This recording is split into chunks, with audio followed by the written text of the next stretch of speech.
You are listening to the Independent Dealer Podcast with hosts Luke Godwin and Jeff Watson. Are you sure you're ready for this? I'm ready for it, buddy. Well, welcome to the Independent Dealer Podcast, brought to you by Buckeye Dealership Consulting. Luke, you've joined an exclusive club this week, haven't you? I have, Jeff. I really have, and I'm so excited about it. The only problem is that you're in the same club. Luke finally broke down and bought himself an electric car. What's your feedback? I've got so many things to say about this whole process. The only part of the process I did not like was the length of time it took to get the car. So I ordered a brand new Model Y Tesla on Easter Sunday, which was April 16th. Okay. And it was promised, or not promised, but when the day I ordered it, it said it would be here late May, right? And I was like, great, that's a month away. Well, I picked it up yesterday. So 4 months later, and I have it, and it's great. Well, you're doing great compared to some people. I mean, 4 months is not a long time to wait compared to some of the backlog on these. Had you ordered a Hummer, an F-150, a Lyric, a Lucid, all these other cars. Model X. Yeah. Model X the X's are like a year out or more. So there's a lot of them that are definitely backlogged and pushed back. But they're actually delivering them. So, what's interesting is we'll get into the specifics of the electric cars, here in a minute. But the first thing I want to talk about when it comes to the process, and I bought this for several reasons. Number one, to see the process from Tesla. And number two is experiment with the EV portion of it, right? But the process, as in terms of ordering the car, taking delivery of the car, and everything was done on my phone.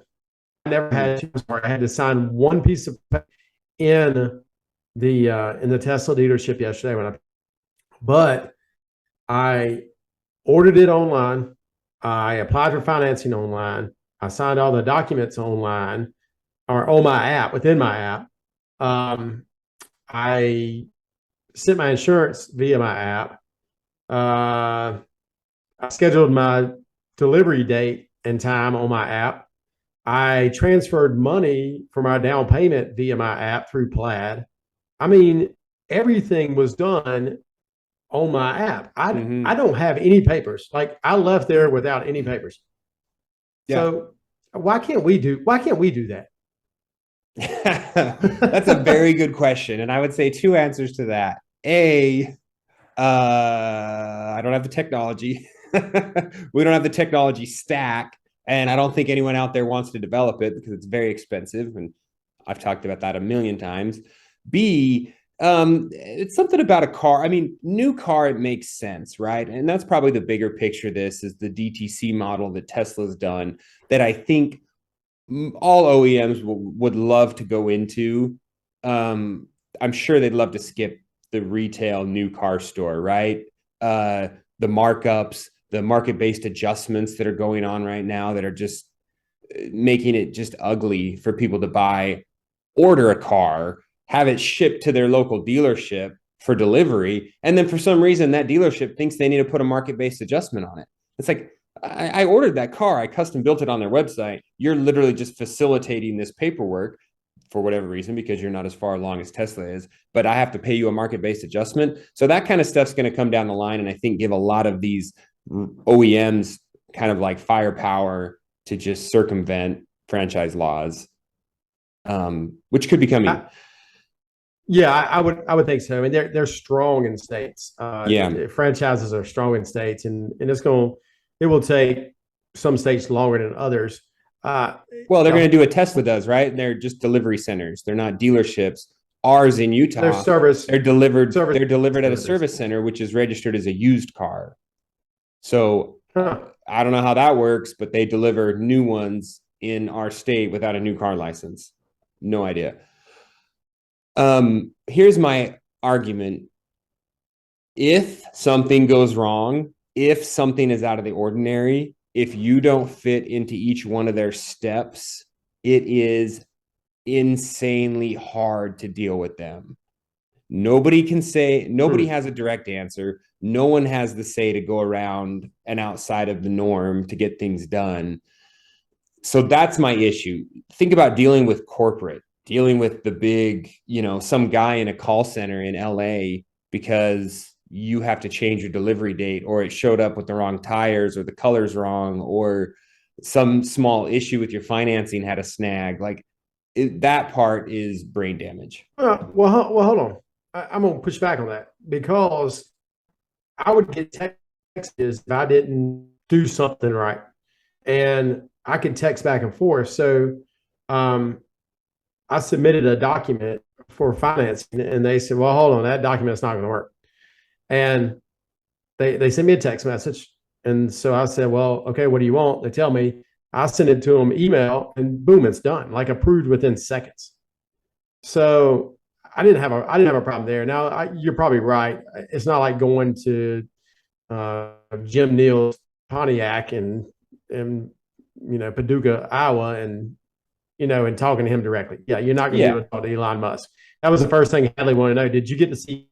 And I said, no, baby, no. But I tell you, the process was great. But you've got to follow their process. This document doesn't work. Get us a better one. Okay, let me go get it and upload it. And it's like, no, that's all the proof of income I have. Like, we need this to work. Or, hey, I'm tax exempt. Can we deliver this car tax exempt because I want to register it in my business's name? That just like blew their brains. They cannot figure that out. They deliver mine taxes. I do not believe it. They did. And well, I think the luck I had, and I was picking it up in North Carolina, and I'm a South Carolina resident. And so I think that's how I got lucky. Yeah, I tried to do that. They did not go for it here in the state of Utah.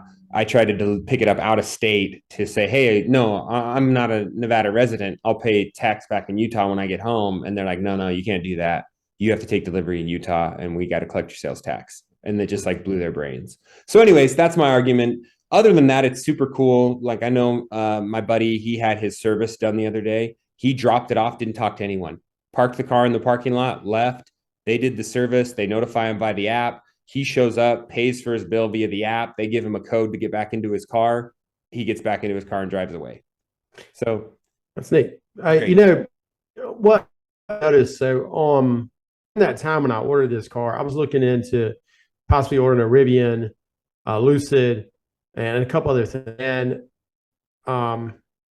there'd be a year or more on a Rivian, and Lucid I'm just not quite there yet on. But back then, when I was ordering these things, they would give me a price, and Tesla price, so I knew exactly what I was paying. Well, since then, Tesla is up $4,000 car I bought. But since then, also Rivian will not even give you a price. Neither will Lucid on their cars.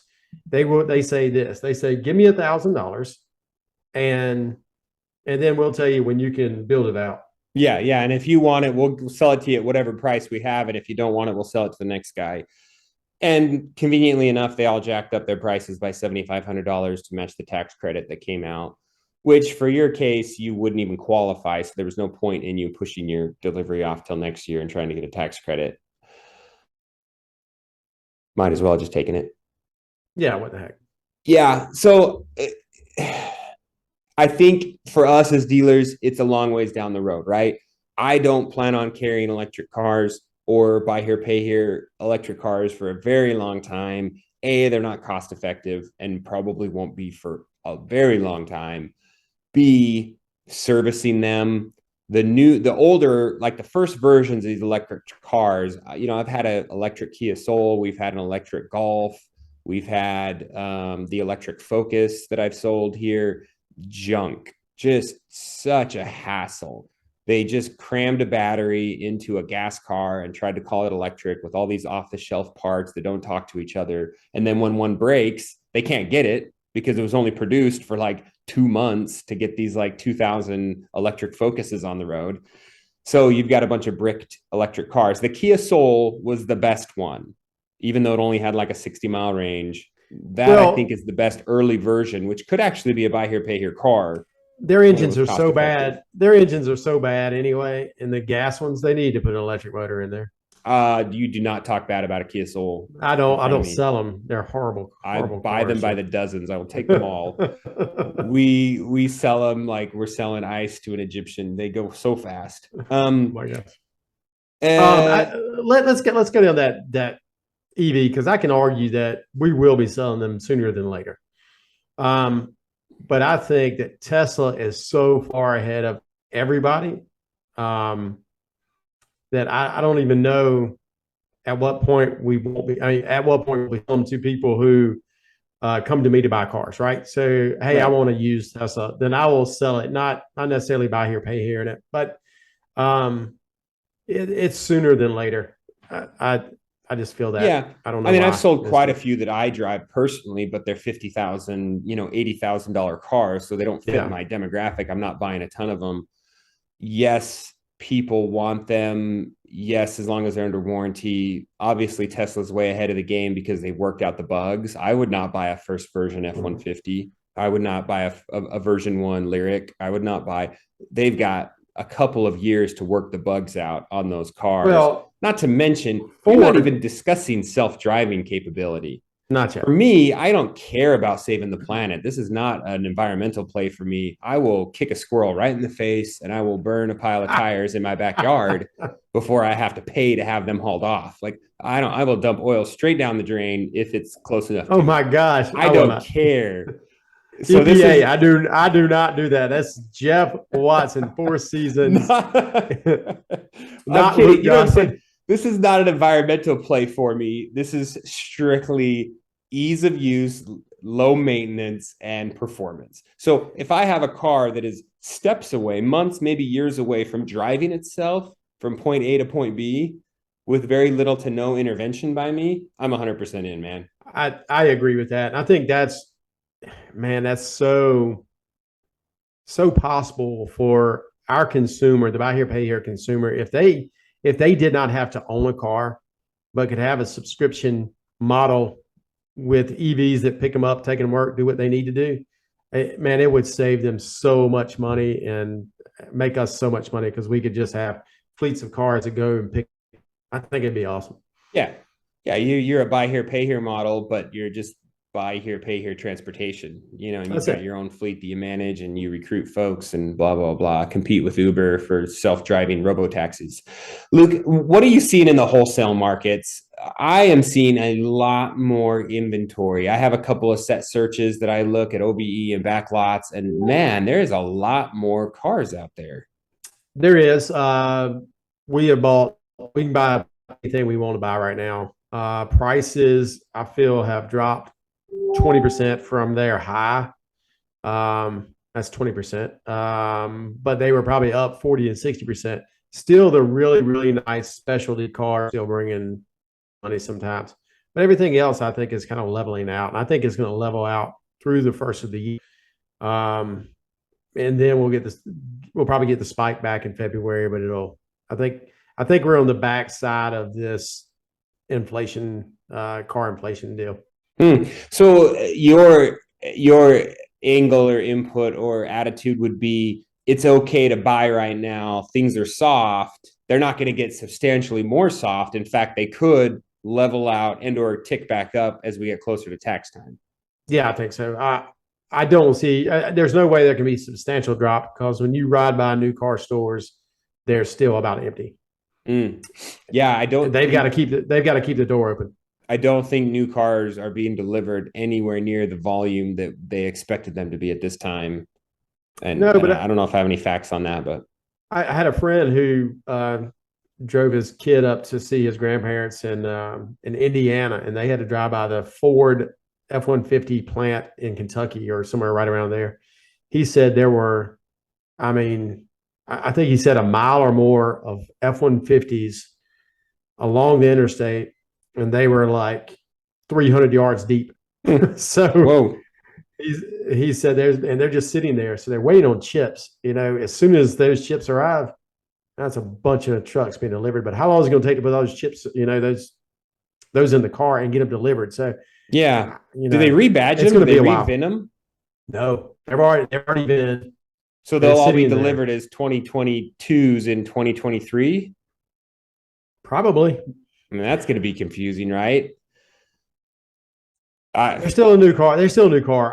Back in the day, you could walk into a new car store and buy a 2-year-old new car. Yeah. So, I don't know that it would. I don't know it's going to be that much difference. They're not going to get the price that they want, but yeah, it seems like if those chips do start delivering, they will start pushing those onto new car stores lots so that they're not storing them at the speedway. And then all of a sudden, these new car stores are going to start getting competitive because all of a sudden they have 50 F-150s sitting, taking up all this space and flooring line. And we're going to be back to the old model of OEMs shoving inventory onto new car lots. Yeah, and maybe I told you this. I was up in Rhode Island a couple of weeks ago, and I was at the port there in Rhode Island, and there were cars as far as you could see. So, there are cars. I just don't know if they're in the right spots. Mm-hmm. And I don't know. So it's not going to be demand has slowed. So stores will start building back inventory. Yeah. But it's not going to be a cliff. I don't. And crazy more expensive. I mean, looking to get my wife an SUV, geez Louise, man, 80 grand, 100 grand is like and that's a used, Denali or a used Grand Wagoneer. Like, geez Louise, man, it's insane. And we just accepted it. You can't, I don't think you could buy a new Suburban for less than 80, could you? Yeah, no. And my kids will be freaking climbing all over the seats with their cleats and dropping ice cream on it and tearing the thing up. I can't even stomach it. So, and what's great when you buy the new one, they don't come with backup sensors or any of that. They have to. They don't have the chips to make them work. What in the world? So it's crazy times we live in, Luke. We got taxes coming up, tax planning. This is a good time to talk about Buckeye. Get your reinsurance company funded with as much dollars as you can, right? Because we all know the IRS is coming after you. We're going to have some episodes next week and the week after to talk about some of these IRS changes and some of the fun things you can do with your reinsurance company to fund it, but then also to get the money back out of it, right? Legal tax wise. Yeah, there's plenty of ways to get your money out. Yeah, there's plenty of ways to get your. Sorry, can you hear me, Jeff? My internet sucks today. Everybody, sorry. He spent all his money on his Tesla, so he can't afford to have good internet anymore. We're gonna have Rob on and some guys to talk next week about how to get the reinsurance money back out, how to borrow it back to your business legally, which is kind of the cherry on top of the reinsurance pie, right? Yeah, I've done both. And Buckeye is the place to go for your reinsurance, but I've done both. I've loaned money to our company, and you have to loan it through your through the people who own the reinsurance company, loan back to your company. We've done that, and I've also taken distributions from our warranty company after we've had money sitting there for a long time, just because I'm not sure that we're going to ever be in the current tax advantage state we are with long-term capital gains. And so we took it out at 20% capital gains hit compared to a 37% real gain. So there's so many good ways to use your reinsurance company and to use it as a tax planning method. And we are heading into the fourth quarter. So you need to start thinking about that right now. Yeah, you're doing a lot of stuff right now. This is kind of the dog days of summer where we have a little bit of time.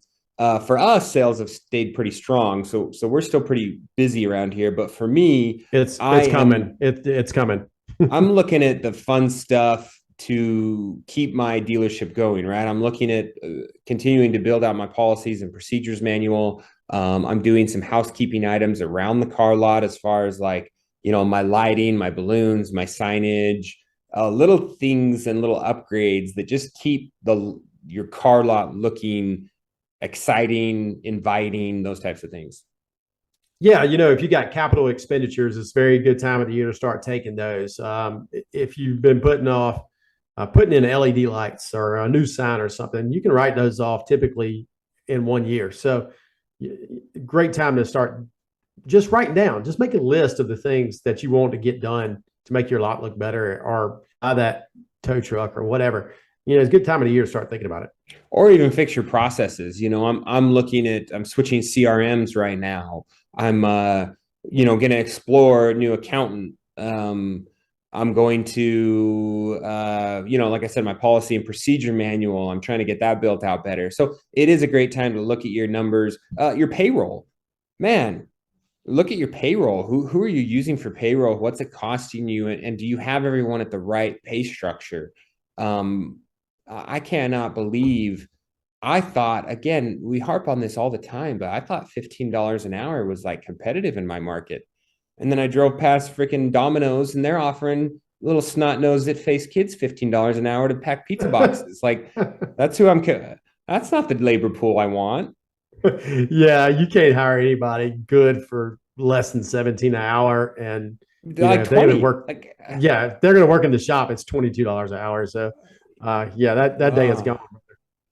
So what you've got to be careful is you can't put an ad out there that says, hey, I'm hiring XYZ for $20 an hour. And then your current employee is like, well, I'm making 17 or I'm making 15. What are you talking about? You're going to hire this new person $5 more than me? Ooh, you should have already adjusted your in-house staff if not, you probably lost them. Well, of course I haven't said anything. I'm not going to talk to them about a raise until they ask, right? No. Gotta be proactive on that, Jeff. If not, you're going to lose people. And it happens. It happened to us because we got, this time last year, got caught with our pants down. Yeah, you do not want to. And that applies specifically to collectors, right? I mean, very, very important. And I think when we talk about all this stuff, we sometimes take our eye off that prize of, oh man, I'm so worried about inventory and parts and employees and all these things. But it's like, man, have I given my collector and my collections department any attention in the last 6 months, 12 months? I've been so worried about getting cars and getting them cheaper. I haven't even taken deep dives into look at static pools or collector numbers or training. Like, that's that was a realization I had in May. I had already worked on her pay because I didn't want to lose her, and my collection manager. And I started looking at some numbers in May, and really, I've got a plan every week on how I work collections. And the only thing I do when it comes to working collections is work my collection manager. But I have certain reports I pull daily, and then I compile a collector's report that I send out Monday morning to everybody that works in collections. It says, this is what we did good last week. This is what we didn't do good last week. These are troubled accounts we need to work on. This is your delinquency. This is your recency. This is your promise to pay, percentage paid. We got to get that up. We're doing good. These are all the things that you need to be making sure that you're managing your collectors, and you need to manage yourself. Make sure you manage them. Yeah. It's a good time too to audit your GPSs. I know that the 3G expiration, there's been some talk about that. I'm pretty sure if you've been keeping up on your GPSs and renewing them, replacing them as needed, you shouldn't have much of a problem with that. Obviously, Pastime is a great sponsor of the podcast, and everything they've shipped for the last, I don't know, as far as I can remember, it is a 4G, 5G compatible device. So you shouldn't have many problems with that. It may be some of your real legacy customers that you've had for a minute or two on some of those old bricks with the backup batteries you might want to look into. Yeah, and also when you're doing that is to look into your repos that you resold, because they may have a really old GPS on them. So make sure you're doing that. But Pastime is such a partner in our industry. We talked about it last week with Lease Here, Pay Here. It doesn't matter what type of business you're in. There's a solution that Pastime can help you with. And their reports are very good. So if you need to go in there and figure something out to verify your GPSs are working, there's a report in their back end that can let you do that as well. Yep. And then you get the customer in for a free oil change or a service visit or some reason, and you just drop a little wireless GPS right inside the headrest of the car, and you're up and running again. If you need to, yes. Yeah, perfect. Luke, what else are you doing this time of year to make sure you're using your time wisely? Like you talking about dog days of summer, and they can be really monotonous here in South Carolina. Back to school, it's stupidly hot. It's actually not hot today, but so you have a lot of free time on your hands. And what I've done, like you're talking about, going back to basics, make sure I'm using my time wisely. Make sure I have a plan together for my assistant general manager. What is he doing with his time? Taking those things that I shouldn't be doing and putting them on the people who should be doing them. You're delegating. We talked about that in the newsletter. Because those are the things that can make you money in the long run. I'm finding my who, Jeff. I'm not trying to do all the house. Not the house, but the who's. Not the house, but the who's, and finding my who's to do what needs to get done.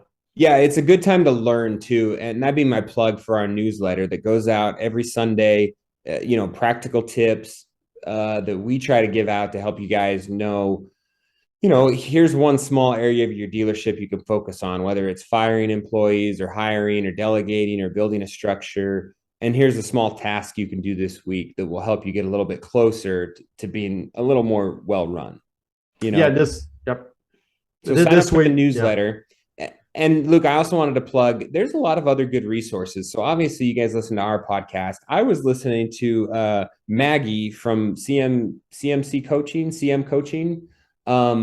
She's always around in the industry, always helping out. C&M Coaching. She puts out a good podcast too. That's short. It's 10, 15 minutes. It's on call training. So sales, BDC, collections. That's great. Service, yeah, you find some good episodes and you just forward it over to your collector. Say, hey, check this out. Subscribe to this. Be listening to this. And now you're learning. Your team's learning.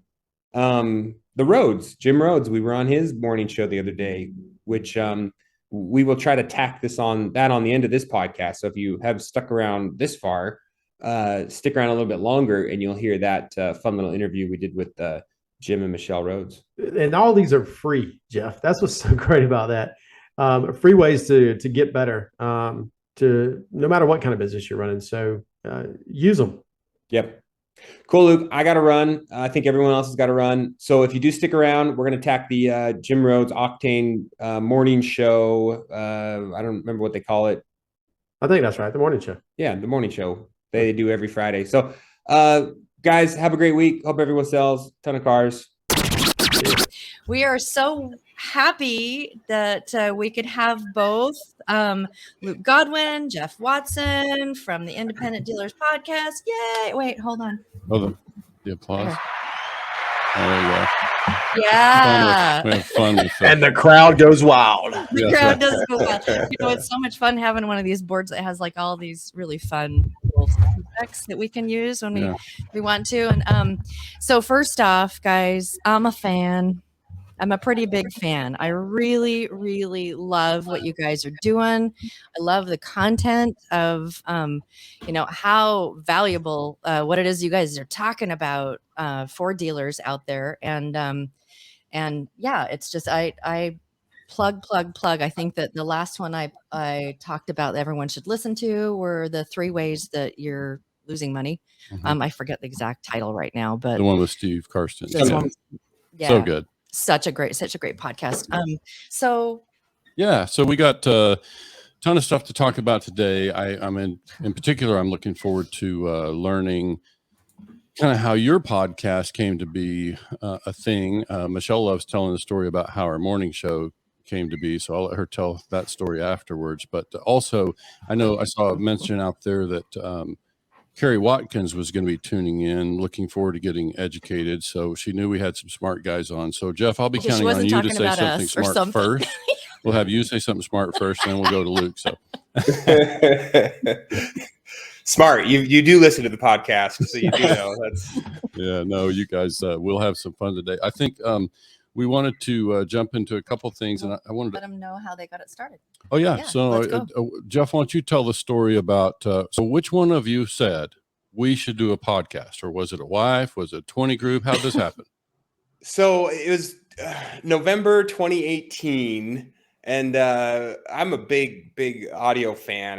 My attention span for reading is he can't read. He can't read, y'all. It's the big words that get me. So I listen to a lot of audiobooks or, audio podcasts and, Cardone and Gary Vee and Bigger Pockets and all those were big at the time. And I thought, there's not really a strong car dealer education type podcast. I think Cirillo had his and there was maybe a couple other small ones. And so I reached out to the Facebook group. We have a kind of a closed dealer only Facebook group called the Independent Dealer. And I thought, who can I find in here that is both smart, charismatic, well-connected, attractive, and would be a great co-host. So he reached out to Dan Reel first. So after Dan Reel shot me down, had to settle for me. I went for someone with more of a radio face, and I found Luke. Oh, God.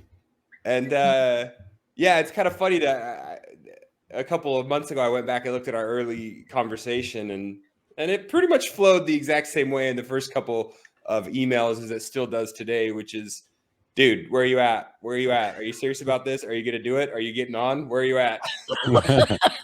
Yeah. And we finally corralled them into it. So it's been good. Yes. About to be 4 years. So I mean, we're still enjoying it. I'm kind of with Jeff. I was a huge podcast fan. I've been listening to podcasts, I guess, since they came out. I remember downloading them onto my iPod. How long ago was that? And using a tape deck in my car so I could use the tape deck and actually plug it into my iPod and listening. So I've been listening to podcasts forever, and really going back and forth to auctions years ago. Enjoyed it. I tried to learn to speak a different language, but that never worked. But anyway, so I was kind of, as soon as Jeff brought it up, I never even thought about it. And I just thought, this is something I want to do. And Jeff is the brains behind it. I'm the face and the voice. And thanks, Jeff. I hadn't said that. Yeah. That's awesome. Amanda, yes, it is Kramer. We've been in that office at Luke's office. And yes, that was one of the first things I asked when I was like, is that Kramer? That's Kramer. And And we've also been to Jeff's place in Southern Utah. I haven't. You have. I thought you. No, I didn't go with you. Yeah. That's right. We were doing our RV tour. And I just finished a stint in Zion's National Park, and then we were just kind of doing laundry in St. George. We should probably clarify we were near the park. I don't think you can camp in the park. So you may be one of two people that have been coast to coast in both studios. Oh yeah, how about that? Yeah. Wow, that's a pretty. We should get a star, some kind of badge to put on the website, a sticker on the back of your RV or something. There would only be. I mean, there's only probably a couple other people. There's a lot of people that come here, right? But getting to Jeff is a little harder. I'm a little nicer. I'm a little nicer to vendors anyway. We headed over to Luke's because we couldn't get approved at Jeff's place. And so oh gosh. That's awesome. So that's, really the philosophy of the podcast is Luke and I mean, we're not experts. We don't claim to be, we're not accountants. We're not lawyers. We have no professional education, but we're the reporters, right? We're curious. We like to ask the questions. We like to find out the answers, not only for ourselves and our own operations, but, people that talk to us or ask questions of us. It's like, well, hey, I don't know how that works. I don't know what that's supposed to be, but let us go find the experts that do know, that do study it, that do have the answers. And so kind of look at ourselves as like the news reporters of the, car business. Yeah. That's a great point. I've probably learned more being on the podcast and had more opportunities about being on the podcast than ever before in the car business. And, don't get me wrong. Before I was on the podcast, I was speaking a little bit and doing a couple of things, but nothing to this extent. And just the knowledge we get, and our network has grown so much by doing this. It's benefited my bottom line. It's benefited me as a person, really. So it's kind of selfish to do it, honestly, Jeff. Yeah. So you guys, you said you knew each other through a 20 group. Is that right? No, we didn't know. We didn't know each other at all when Jeff reached out. I was like, "Who's this Yahoo?" Right. Yeah. I'd been the rest is history. I'd been a convention, participator, and for years at that point. I guess I probably started going to conventions in 2010 or so. So I'd been to national conventions since 2010. A couple state conventions by then. So I knew a lot of dealers because of my involvement with NIADA. and I'd never met Jeff. And I was like, well, who's this guy? You know, Utah. I didn't even know there was dealers in Utah. And so, yeah, we formed a fast friendship, and then we were in the same 20 group. Now we're not, but yeah. Okay. Well, I have to say, as a listener, there's a really great chemistry between you two. Oh, It's yeah, kind of for sure. it's fun to listen, the banter and all of that. You guys seem to really you play well together. Well, it's easy. It's easy when you don't like each other. I mean, Yeah. And it's easy when you know you're always right. It's like, Right. That helps. we'll let you guys decide who's always right.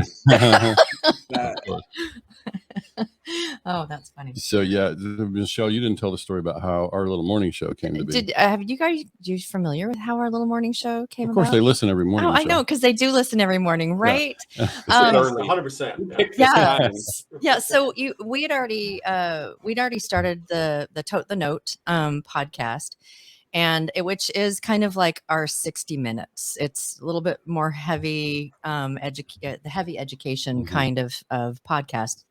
And for those of you who want to see everything we've got out there, pretty much so, you can find it all on YouTube. We only have a few right now on our syndicated station. So there's my plug.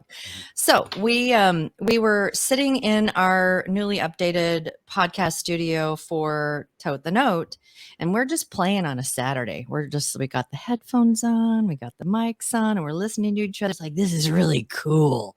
And then I turned over and I looked at Jim and I said, we should do a morning show. And Jim's like, we should do a morning show. So this was a Saturday, and our first broadcast was Wednesday. Yeah. And so we've just been, Monday, Wednesday, Friday, 9 a.m. Eastern. Even when we went to NIADA, it was 6 a.m. out there. Yeah, that was fun. People don't, and people may, but I don't think people in general understand the amount of work that goes in to do a morning show or a 1 week podcast, and the commitment that you have to do. I remember at the very first, maybe in the first 4 or 5 weeks, I said something to Jeff, we can just take this week off. He's like, that's not how this works. You have to be very consistent, and you have to keep it going. And luckily we've built enough content that we can. And I don't know that we've ever really recycled anything, have we, Jeff? Yeah, I'm trying to think back. I don't know that we've ever missed a week. I do think we've repeated one, and every so often we have to go to like the highlight reel where it's like, oh, we didn't have time. Let me grab some old episodes and piece them together into something. So we've done that once or twice. But I do remember, I think around maybe the 18-month mark, I felt like we were in a bit of a lull where I was like, oh, shiz, man, we have covered everything. What do we do now? Well, then we started COVID. But you guys started COVID? Now we know. So, but now I feel like I'm back at like it's month 2. Like we've got so many topics and so many ideas to cover that it's like, oh man, it's silly that you're like, well, let's buy here, pay here, or it's the used car industry, or it's there's a million things, and there's always going to be a million things because it's ever changing. Your philosophies are changing, the details are changing. Like, it is kind of silly that we can just talk about this industry for hours and hours. And there's so many new people we meet that can be on and get a good interview. So, just shut up and let them talk. There will be new topics come up on Facebook today. So, it's like you just got to kind of see what's happening out there and keep up with the dialogue. Because that's what I say to Michelle. We will not run out of stuff to We've talk had about, so many people say, how are you going to keep having content? I mean, what are you going to talk about? It's like, oh, it's easy. It's easy. Yeah, there's plenty, and there's just always something new, whether it's going to be the new industry news or these latest conversations, because, we just find that there's stuff that comes up inside those groups where, there's both sides of a situation, and maybe it's a repo situation or whatever, and for us, we're keeping our morning show down to about 30 minutes. And so we just kind of want to keep that, pretty brief. And I do want to, agree with y'all that it is a lot of work to do one of these. That's why I'm going to retire when I say the easy part, when I say the easy part, it's just like coming up with topics. Like, who can we talk? That's the easy, just like the brainstorming, but then you have to orchestrate. who's coming? When are they coming? Do they have the proper links? Do we, Mhm. what do we do with this after we're done recording? Are we all going to be there? Luckily, and I don't know if you guys have experienced this, that we've, there was one at the very beginning. It was kind of a rough start because we started it was a rough start. I went to Disney World with a good friend, and I was there for a Wednesday broadcast and a Friday broadcast. And so Jim did him by himself. And On a dial-up connection. on a dial-up, it was terrible internet. Well, I mean, people don't get to see behind the scenes, and I'll tell this story on Jeff just because I think it's funny. Carrie Watkins, who's hopefully watching and listening. I think I saw her a second ago. We one of the first years we did How I Built This, or maybe the second year. Carrie woke up, got all dressed up and makeup on and all this, and we recorded the entire thing. I mean, it was great. I'm sorry, we didn't record the entire thing. We did the entire interview, and then at the very, Carrie jumps off, and then Jeff goes, "I didn't press record." Oh boy! Yeah. And I didn't know Carrie at the time, so I was like, "Can we call her back and do this again, or do I have to pretend like we did it, but we just never aired it?" It was Gordy Tormolin in our case. Yes, it was Gordy Turmel in our case. Yeah. I mean, it was brutal, and I was like, "Oh my God, Jeff, what in the world?" And so we were able, thank goodness, Carrie is a good sport and a good friend of ours, both of us now, and so we're just like, Carrie, you're gonna hate us, but we've got to redo this, and she was a good sport, so she's gracious. That is the fear. So I don't want to miss the opportunity to talk to you guys about I know that you guys are in this for similar reasons, and really it's about education and reaching more people out there. Michelle and I have kind of a newfound motivation to do what we can to help reach those, approximately 18,000 buy here, pay here dealers that are not very engaged at this point in time. They're just, we go to the conferences, and you guys know, we see the same, few thousand people, sometimes the same few hundred people. And so we just recognize there's a whole group out there that's just missing out on being connected to the conferences and just education as a whole. And you guys deliver some fantastic education. And so I think that's part of the motivation here. So I wanted to shift over and kind of talk a little bit about what you see about the industry. Do you share that perspective about, just a lot of people not plugged in? Yeah, I mean, it's this is something that state and national associations have been going through for years, and it's I'm not sure that we're ever going to have 50% engagement. I'm not sure we're going to ever have 25% engagement when it comes to dealers. There's really some very small dealers. There's some really big dealers who, some of the big dealers think they know what they're doing. They don't need to listen to us, or don't need to go to convention, this, that, and other. Then there's some really small dealers that just don't know. I think what we're doing, both y'all and us and other break-off type associations, are trying to bring some more of that into the fold. I don't know that's ever going to be more participation than what we currently have, but we're going to try, right, Jeff? Yeah, I think that's probably it. I mean, you look at any industry, and there's probably 10 or 20% of the people functioning in that industry that care to be involved with any kind of formal education if they don't have to. If they're not forced to do continuing education or some sort of thing, they just don't.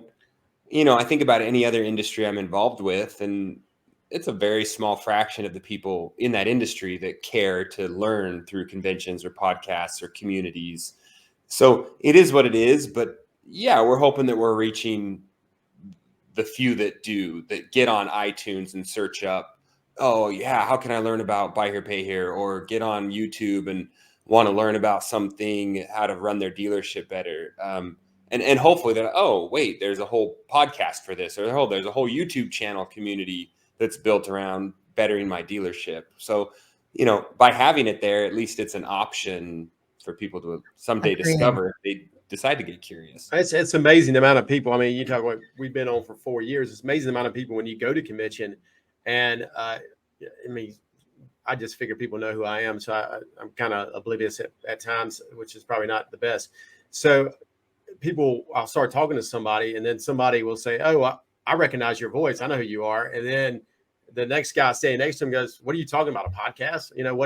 What is this?" So the amount of people you even meet at convention that don't even know what we do, and then the amount of people that we reach that don't know about convention.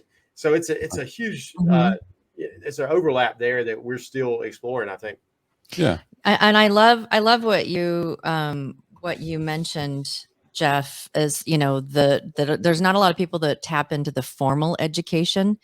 And basically what we're doing with a podcast is kind of informal education. It's like fun and entertaining at the same time. And so we really do have a different kind of an opportunity than the conventions do to be able to pull people in. And it's like, just, listen, have some fun, learn a couple of things, and then go about your day. You don't, and I know for Jim and I on this podcast specifically is that we because we have a different format than the Independent Dealers podcast, where it's more just conversational and a few days a week, that it's kind of more like Good Morning America is what we've something like that, where we can, hey guys, the thing is happening, you can still register and let's go to do the thing, and so it's just, I really love that what you guys are doing, what it is that we're trying to do too, is just like, let's just have some fun and let's just get people tapped in somehow. Let's get them involved somehow, even if it is just for the entertainment factor, because you hear the stories and the fun stuff, and it's a great way to get people starting to get tapped in. Yeah, and I would just share that Michelle and I announced on Wednesday, we announced some time ago that we're marching ahead with the BHPH Nation. So right now it's just a landing page and you can pre-register with an email. But what we're building there is a platform that we believe will be of benefit to lots and lots of dealers. And the best example I can give you, the way we intend for that to work, is have all the resources. Somebody hits BHPH Nation and they'll be able to, find all the registration information for their state associations. They'll be able to find the Independent Dealer podcast there. They'll be able to find, all kinds of education. And so there'll be a whole platform there that we think will be a benefit. And we announced on Wednesday, we're making that a nonprofit. So it's like, we're just trying to make it clear. We're not doing this for Jim and Michelle. This is about the industry. We're inviting everybody, including you guys, to join us and helping, create that. So can I ask them? You guys willing to have your podcast listed there? Hey, we're fine with the podcast being listed anywhere. Yeah. What's funny is you don't have to do everything for money. It's one of those things. It's like if you build it, they will come, right? So it's about getting content out there, and it's a good thing y'all are doing, because there needs to be more education. Yeah, so we're just trying to make sure all the associations are invited to join us. We're not trying to do anything that's going to be anything but a help to the entire industry. And if we can build something that just makes it easier for people to find all the stuff in one place, that's the idea, really. It's as simple as that. And so we're prepared to commit to build it. We're putting our resources into getting the thing built. And then we're just trying to make sure everybody knows this is not meant to be a threat to anyone. And the best way we knew to explain that was just, it's going to be a nonprofit. Yeah. We're not in it for the money. Absolutely. One last question we kind of wanted to cover with you guys is, and Jim put on here, we probably won't have time to get to this, but observations. Why buy here, pay here dealers fail? Why, if you guys have any input, because I know you've interviewed a lot of people, and I've seen a lot of things happen in the industry since you guys started your podcast, and since you started bringing people on and you're trying to educate and all of that. What are some of your insights about how or why? And before you answer, I'll share with you that I'm recording with Brent Carmichael this afternoon a session on that subject. So, obviously Brent's been a lot of places and seen a lot of that stuff, and I've seen some of that myself, but obviously we want to get you guys feedback on that as well. Take it first, Jeff, and then I'll. I love this topic. Gloom and doom Jeff, as I call him. Well, here it is. I think it's realist. I think it's one of those things where you've got to know what not to do. You've got to know where your weaknesses are to know what could take you down. When you ask me, Jim, how did buy here, pay here dealers fail? I don't know. It's probably happening to me right now. And It's honestly the scariest thing about this whole industry, and even one of the scariest things about hosting a podcast and putting all this on record, is that someday myself and or my banker, the lawyers, the FBI, or the SEC could go back and listen to all of this and have quite a case as to explain why I tanked and went under through my own admissions in my podcast. But Wow. but no, seriously, it is. I love the cautionary tales because it tells me what to look out for. We always talk about, oh, that guy's making great money and he's selling these cars and he's living this lifestyle and everything's wonderful. But it's like, well, yeah, he's leveraged to the hilt and he doesn't have cash controls and his manager's Right. stealing from him and he doesn't have a good turn time. So yes, I love to hear about all those things. How it's happening, this is my observation. Obviously, through the pandemic and hard inventory times, we saw a lot of dealers get out because they just could not or would not buy the inventory at the inflated prices. Mhm. I'm not going to buy that car. It's too expensive, blah, blah, blah, blah, right? So a lot of guys just got out of the game. Capital constraints will probably be the next thing. What I worry about is that we are so focused as dealers on our inventory and how hard it is to get cars and how hard it is to get parts and how hard it is to, find good people, that I, as a dealer, am not giving my collector the kind of attention and time that she needs to make sure my portfolio stays healthy.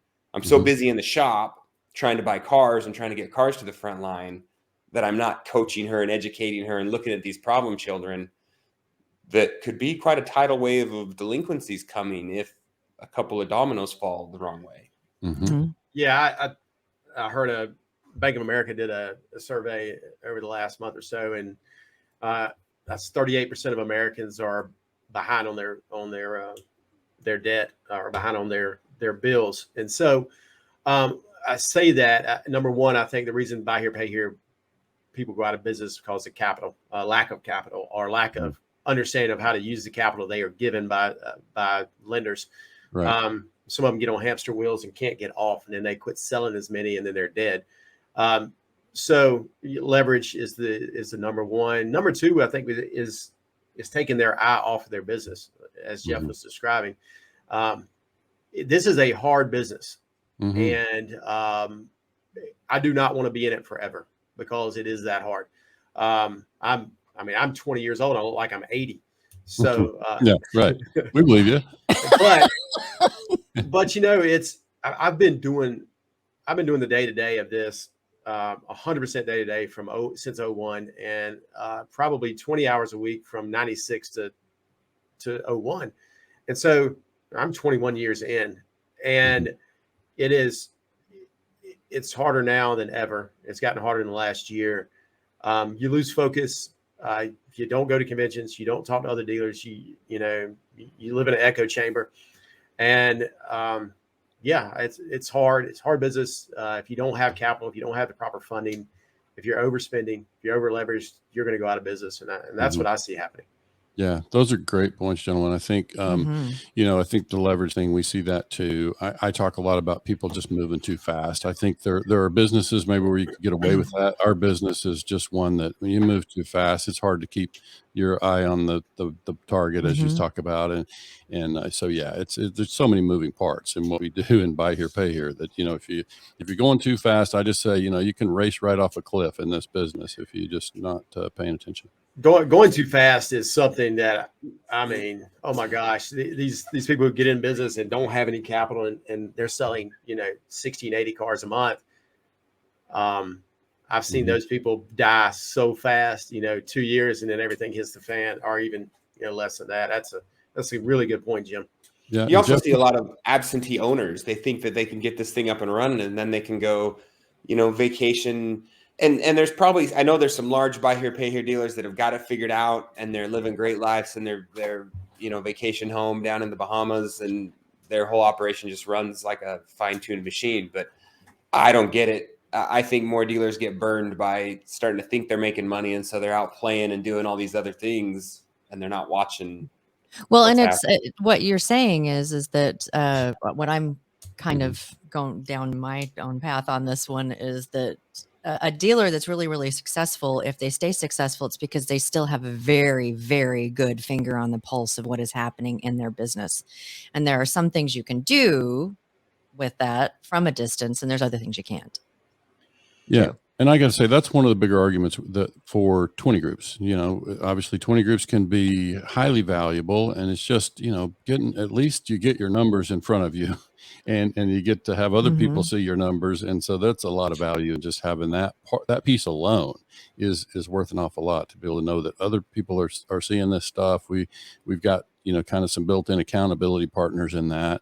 And you get to hear some different ideas, because sometimes, to your point about we get blinders on, we get in there and we're fighting the fight every day, and we quit paying attention to some of the other pieces, Yeah. And to your guys' point, to have someone like Jim, someone like Bill Elizondo, someone like, Ben come into your dealership and train your people, educate them, but also keep an eye on things, a lot of employees and owners, they have blind spots, and the employees might know the owner has a blind spot.